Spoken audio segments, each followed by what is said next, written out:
Today, nearly 2,000 people in Florida saw their appointments for antibody treatments canceled. It's because the FDA revoked its emergency use authorization for monoclonal antibody drugs from both Regeneron and Eli Lilly. Governor Ron DeSantis, who of course has been a big advocate of these treatments, he called the decision fundamentally wrong and said the state would, in his words, fight back. 10 Tampa Bay's Eric Glasser explains.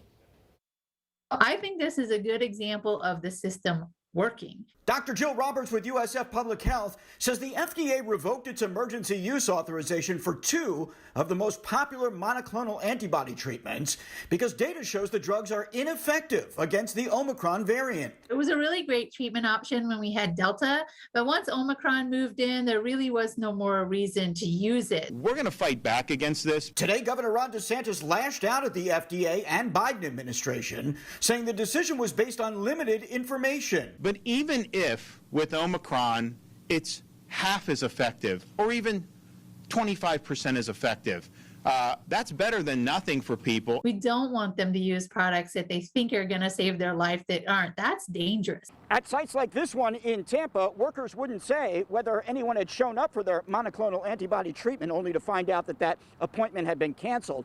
But they do remain open for testing. I was in a house full of 6 people who had COVID. Chara Junkie, a nurse, says the monoclonal antibodies definitely worked for her husband a few months back, but not for her mother, who more recently likely contracted the Omicron variant. So there might be some truth to the statement that it might not work against the Omicron variant, but I still believe people should have their own right to choose. The Regeneron was clearly not the right treatment for this wave of the pandemic. Tampa General Hospital says it stopped administering Regeneron weeks ago, pivoting instead to a drug more effective against Omicron. Unfortunately, doses are in short supply. I know people are working hard to get it to us. It's possible, say public health experts, that Regeneron may again be more effective on a future COVID variant. But I want them also to maybe change the rhetoric at this point and say, okay, that ship has sailed.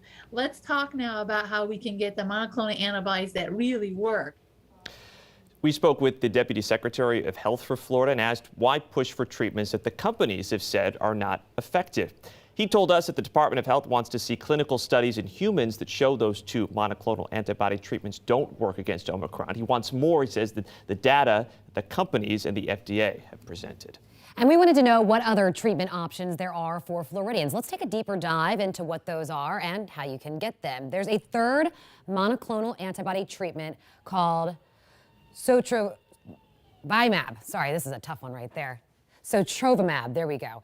And multiple studies have shown that it does treat those with the Omicron variant. That's what Eric was referring to in his story. The problem is, as you heard, it is in short supply, and it's meant for the most vulnerable, high-risk patients. Now, there are other drugs also available. The most plentiful, the antiviral drug remdesivir, which is delivered through IV. And there are antiviral pills recently authorized by the FDA, one from Pfizer, the other from Merck. Dr. Kenneth Shepke, the Deputy Secretary of Health for Florida, says unlike monoclonal treatments, you have to see a doctor, you have to get a prescription. You really have to get into drug-drug interactions. Are there any liver issues and kidney issues? You really need far more sophisticated medical decision-making before we can prescribe one of those medications. So logistically, it's a little harder to get out to the general public.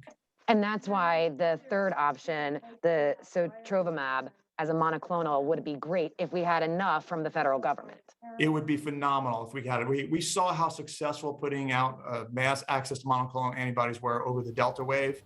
So if we can get enough Sotrovimab, I know it's in short supply, but if there's anything that we can do to increase the supply for Floridians, that would be fantastic.